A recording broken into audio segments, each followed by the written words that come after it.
संदीप जी, रावण के बारे में आपका क्या विचार है और रावण को आप किस दृष्टि से देखते हैं? वो नायक था या खलनायक था? जी देखिए, अगर ये चीज आप हमारे निगाह से पूछेंगे या हम क्या अनुभव कर पाते हैं, तो रावण को हम खलनायक तो नहीं कह सकते, वो नायक था, क्योंकि उसको सब कुछ विदित था, सब कुछ पता था कि वो क्या कर रहा है और इसका परिणाम क्या होने वाला है, क्योंकि उसके जैसा तो कोई पंडित था ही नहीं। ऐसा हमारा शास्त्र वेद कहता है ना, और रावण खुद भी कहता था कि मुझसा पंडित मुझसा ज्ञानी त्रिभुवन में ना कोई दूजा है। उसके जैसा ज्ञानी तो कोई था ही नहीं, तो अब कोई ये कहे कि वो रावण को कुछ पता ही नहीं था, तो ये तो असंभव था। क्योंकि रावण के लिए एक चीज और कहा जाता है, एकोहम द्वितीयो नास्ति न भूतो न भविष्यति। रावण के लिए कहा जाता है, तो वो खलनायक के लिए कोई इस तरीके से कैसे कह सकता है कि एकोहम, सिर्फ एक ही ऐसा इंसान है जो इस पृथ्वी पर रावण जैसा, और अब रावण जैसा ना ही कभी भूत में हुआ था और ना ही कभी भविष्य में होगा। तो बोला कौन था? इस शब्द की उत्पत्ति कहां से हुई? ये शब्द दरअसल उत्पत्ति आप कह सकते हैं, ये परमेश्वर का ही, यानी हमारे भगवान जो निराकार हैं उनका ही उद्घोष माना जाता है। और ये शब्द आता है अद्वैत वेदांत से। अच्छा। अद्वैत वेदांत से ये शब्द आता है रावण के लिए। अच्छा, रावण और राम में ये ज्यादा ताकतवर कौन था? इसमें आपके दृष्टि में आपका विचार क्या कहता है इससे कुछ? जी देखिए, रावण और राम की ताकत में अगर बात किया जाए तो रावण के पास असीम शक्तियां थी, असीम शक्ति। राम से ज्यादा उन्होंने राजपाट किया, राम से ज्यादा तपस्या है उनका। राम की तपस्या ये 13 साल 14 साल की मानी जाती है, लेकिन वो सहस्त्र साल करता रहा। वो एक ऐसा पंडित था, अगर रावण चाहता तो रावण की मृत्यु राम भी न कर पाते, क्योंकि सारे ग्रह और नक्षत्र उसके बस में थे। वो चाहता तो चलो शनि तुम यहां बैठ जाओ, राहु तुम यहां बैठ जाओ, मंगल तुम यहां बैठ जाओ, उसके मरने का योग बनता ही नहीं। वो चाहता तो अपना योग बनने ही ना देता। लेकिन आपको एक छोटी सी कहानी बताते हैं। जब राम भगवान शिवलिंग का स्थापना करते हैं रावण मतलब लंका में जाने के लिए, जिसको हम लोग रामेश्वरम कहते हैं, तो उसमें यह हुआ कि पंडित कौन आएगा पूजा करवाने के लिए। तो रावण को निमंत्रण दिया जाता है, जामवंत बोलते हैं कि यहाँ पर रावण जैसा पंडित तो कोई नहीं है। जामवंत द्वारा उनको बुलाया जाता है कि रावण से यह होता है कि आप चलिए उस शिवलिंग का आप प्राण प्रतिष्ठा करिए और पूजा करवाइए। तो रावण स्वयं आता है, रावण स्वयं आता है पूजा करवाने के लिए, राम भगवान का पूजा करवाने के लिए। और उसके बाद वो ये कहता है कि जब आपकी शादी हो चुकी है तो बिना पत्नी के आप कोई अच्छा कार्य या शुभ कार्य तो कर नहीं सकते, और आपकी पत्नी हमारे पास है। तो रावण ये खुद कहता है कि मैं जिसका पंडित बनूंगा वो बनवासी हैं, सारा सामग्री मैं लाऊंगा और उनकी पत्नी भी लेकर आऊंगा। तो रावण सीता जी को साथ लेकर आता है, पूजा करवाता है, और उसके बाद जब राम भगवान, क्योंकि वो गुरु बन के आया है, तो जब प्रणाम करते हैं तो रावण ही उनको आशीर्वाद देता है, विजयी भव, मतलब जिस कार्य के लिए तुम आए हो, युद्ध के लिए ही पूजा हो रहा था, युद्ध के लिए पूजा। और रावण खुद बोलता है कि जिस कार्य के लिए आप आए हो उसमें आपको सफलता प्राप्त हो।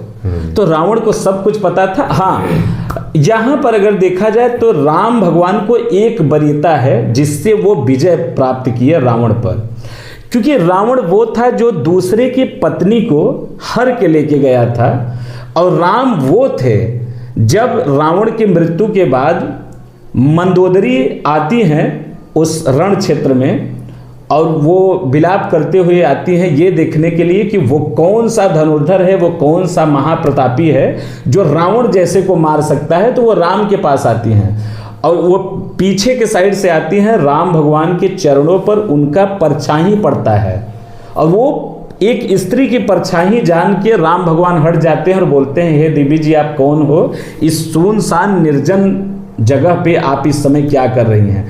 क्योंकि राम के पास चरित्र था और रावण के पास चरित्र नहीं था। ये चरित्र ही है जो रावण को और राम इस स्थिति और इस दशा में पहुंचाई है। और राम के पास चरित्र था, इस वजह से वो रावण पर विजय प्राप्त किए हैं। लेकिन अगर ताकत की बात की जाए तो रावण के पास असीम ताकत थी। अच्छा, रावण और देवताओं के बीच किसी युद्ध के बारे में विस्तार से बताइए।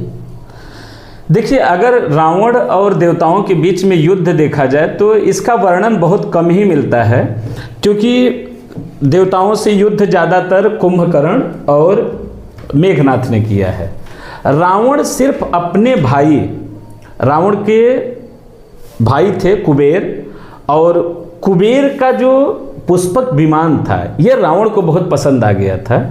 तो इस देवताओं से युद्ध के बारे में तो यही आता है कि वो कुबेर पर जो है धावा बोल के उसका पुष्पक विमान छीन लाए थे। एक इंटरेस्टिंग बात आपको मैं बताता हूँ, रावण कभी किसी देवताओं से इसलिए युद्ध नहीं किया कि उसको युद्ध की जरूरत ही नहीं पड़ता था। बस ऐसे बोलता था, चल इधर जब पानी बरसा, तो जो हमारे पवन देव थे वो हवा चलाने लगते थे, वरुण देव बारिश करवाने लगते थे। देखिए, यहाँ पे एक भ्रांति और फैलती है, मैं उसको इस पॉडकास्ट के माध्यम से क्लियर करवाने देना चाहता हूँ, क्योंकि कुछ लोगों को लगता है कि जो जल के देवता होते हैं या बारिश के जो देवता होते हैं वो इंद्रदेव होते हैं। तो ऐसा नहीं है। हमारा जो है मंत्र कहता है, नमो नमस्ते स्फटिक प्रभाय श्रीश्वेत हाराय सुमंगलाय सुपासहस्ताय जटासनाय जलाधिनाथाय नमो नमस्ते। तो जलाधिनाथ मतलब जो जल के नाथ हैं, जो जल के देवता हैं, वो वरुण देव हैं। तो इंद्र को कहाँ बारिश करवाना है और कहाँ नहीं करवाना है तो ये आदेश देते हैं, और बारिश तो वरुण देव करवाते हैं। इंद्र मतलब राजा थे। हाँ, इंद्र भाई सारे देवताओं के, अग्नि के राजा, सूर्य के राजा, चंद्र के राजा और पवन देव के वो राजा थे, और ये इन सब के मंत्री थे।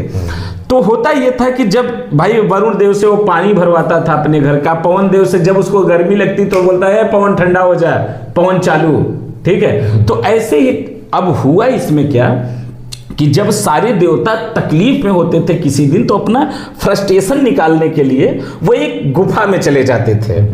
उस गुफा में जाने के बाद रावण को वहां से गाली देना स्टार्ट करते थे, रावण निकल, आज तेरा वध कर डालूंगा।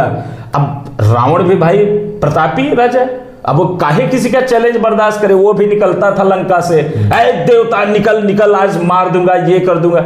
अब सबसे बड़ा रीजन ये था कि वो जो देवता थे वो एक गुफा में जाके उसको गाली देते थे, यानी ललकारते थे गुफा में, और रावण गुफा के अंदर जाना नहीं चाहता था और देवता गुफा के बाहर आना नहीं चाहते थे, क्योंकि उनको पता है कि रावण गुफा में आएगा नहीं, क्योंकि रावण को झुकना पसंद नहीं था। अच्छा। उसे मरना पसंद था, तो गुफा में जाएगा तो झुकना पड़ेगा, वो गुफा में जाएगा तो उसे झुकना पड़ेगा।